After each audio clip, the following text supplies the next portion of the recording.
We know that students can sometimes get overwhelmed when they have too many options for things to click on or look at in Canvas, or for that matter, on anything.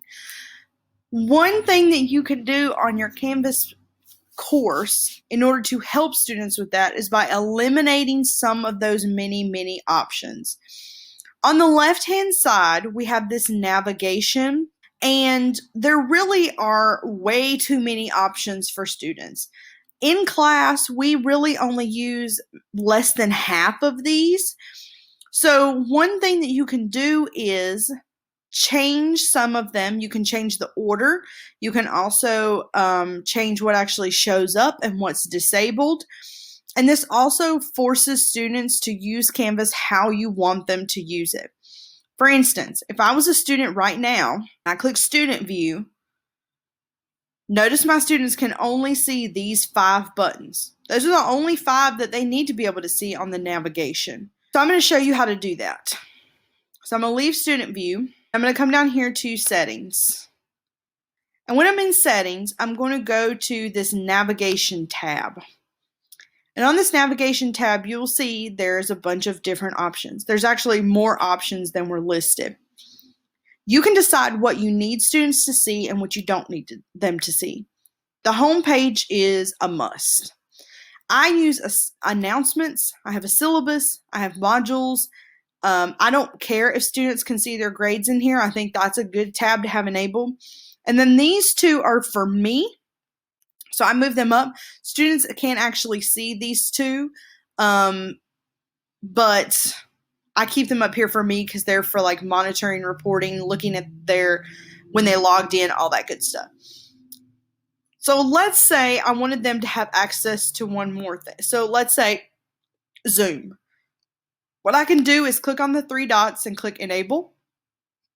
It's going to automatically put it to the bottom, but I can move it just by dragging it to wherever I want.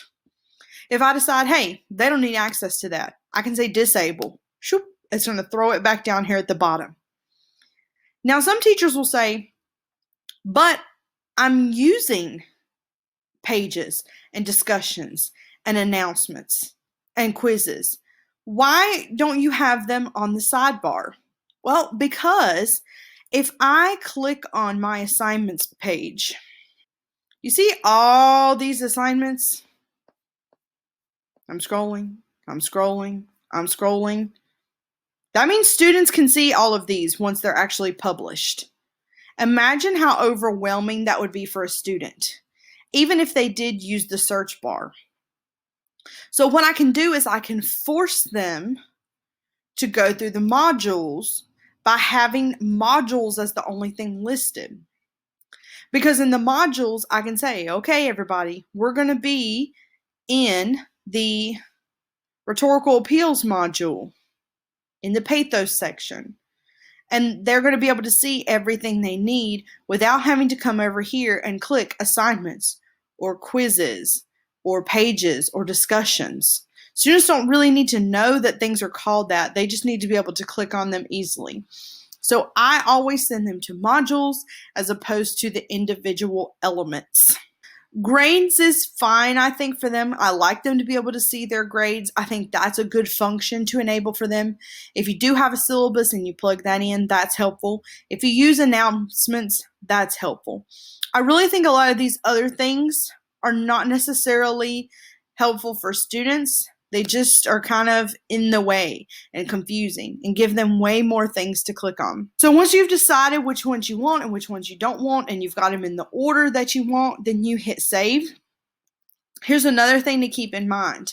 Notice that even though students can't see these, I can still see them. And we got this little button here that's like an eye with a cross through it. So it's disabled. They're not visible to students, but I can still see them. So don't let that bother you, because you're still going to have access to all of them. It just takes them out of the student's eye. And that's one way that you can clean up your navigation over here on the left-hand side and make it easier and more kid-friendly for your classes.